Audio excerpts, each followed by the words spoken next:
What's up, everybody? Welcome to a Friday edition of The Squeeze. I am Tyler Conium, TGIF. This is an exciting Friday, and it was not the greatest football game last night between San Francisco and the New York Giants. New York Giants aren't very good at all.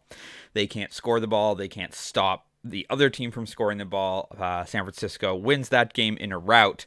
It was a good day for us, though. It was a 3-1 day, because you'll remember in the baseball bet, I said take the first 5 and the full game, because the first 5 innings was plus money at plus 104, and the whole game was only minus 104. It was essentially even money for the Brewers against the Cardinals. They won 6-0. That was the strangest line I'd seen in a long time based on the numbers. Sometimes it goes the other way. Did not happen last night. And then we took the 49ers to cover the minus 10.5 for essentially even money. They won by 28 points. They won 30-12. The only bet that doesn't come in was Daniel Jones. I thought he was going to run the ball a lot more than he did. He only ended the game with 2 rush attempts for 5 yards. They got decimated.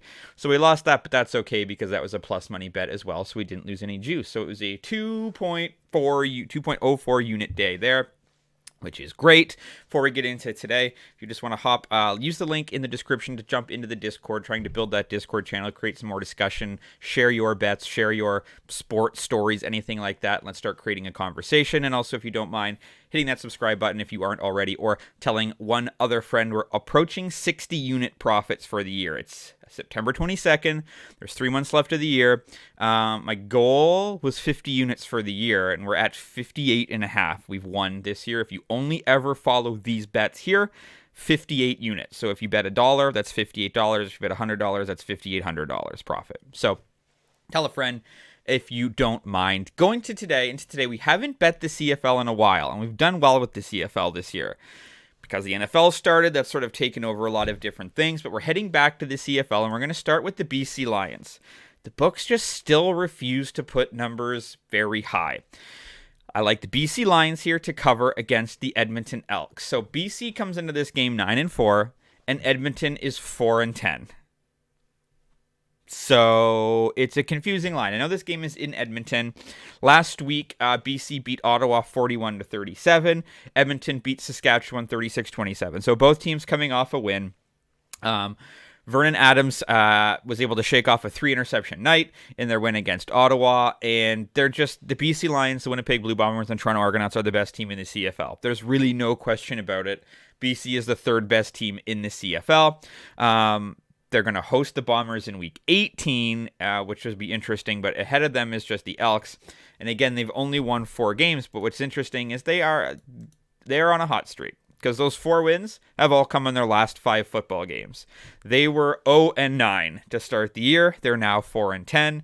Their wins against Saskatchewan, that was by 9 points. They beat Calgary by 2. They beat Ottawa by 10, and they beat Hamilton by 14.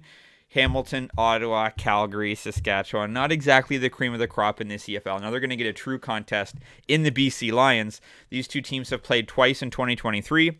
BC has won 27-0. BC has won 22-0. Edmonton has not scored a point on the British Columbia Lions so far this season and have been outscored 49-0.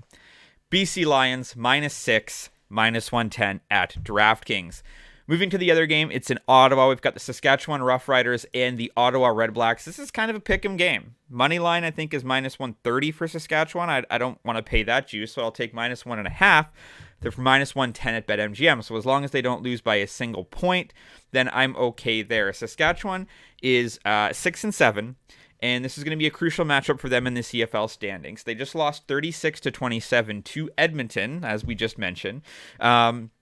And they just kind of ran out of gas. They gave up 16 points to the Elks in the 4th quarter. I don't necessarily expect that to happen again against Ottawa.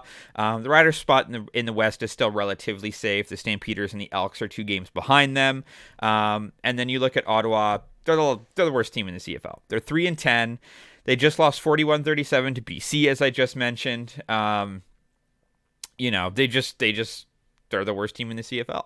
And you're getting essentially a pick 'em. I know this game is in Ottawa. Like I said, they're 3-10. Ottawa has lost 7 straight football games. They lost to BC, lost to Hamilton, Edmonton, Montreal, Toronto, Saskatchewan, Hamilton. Like, you name it, they have lost. These 2 teams have played once this season. Saskatchewan has won 26-24. The Roughriders have won 4 straight contests against Ottawa dating back to 2021.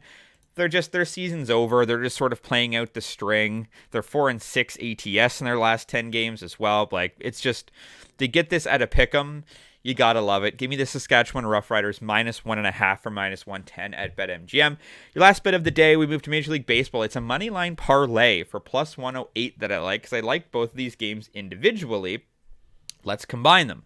You've got the Chicago Cubs and the Colorado Rockies. The Cubs are currently in a wild card spot, and they are fighting. They're only 5 games above 500. They're going up against a Colorado team who is 56-96, and they're pitching Noah Davis today, who's had 4 starts in 2023. He started 3 times in April, once in June. He's lost every single one of them. He's 0-4.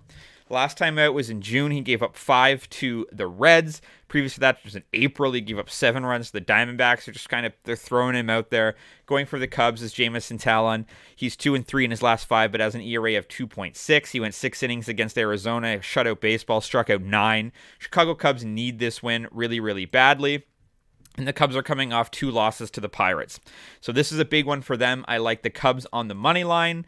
And then on the flip side, you've got the Atlanta Braves, 98 wins already. They're going up against Washington, who's 20 games under 500. It's Patrick Corbin pitching for Washington. He's 3-2 in his last 5, but with an ERA of 4. He's given up 8 runs to the Mets. He gave up 6 runs to the Blue Jays, 3 runs to the New York Mets.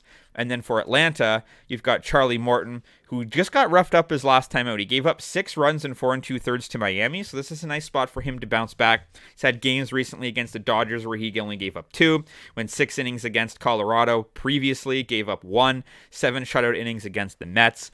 Atlanta Braves, I assume, will win this baseball game against the Washington Nationals. So when you take the Cubs and the Braves straight up on the money line for the both of them, get +108 at FanDuel. So just a reminder, hop in the Discord if you haven't already. Let's start the conversation there.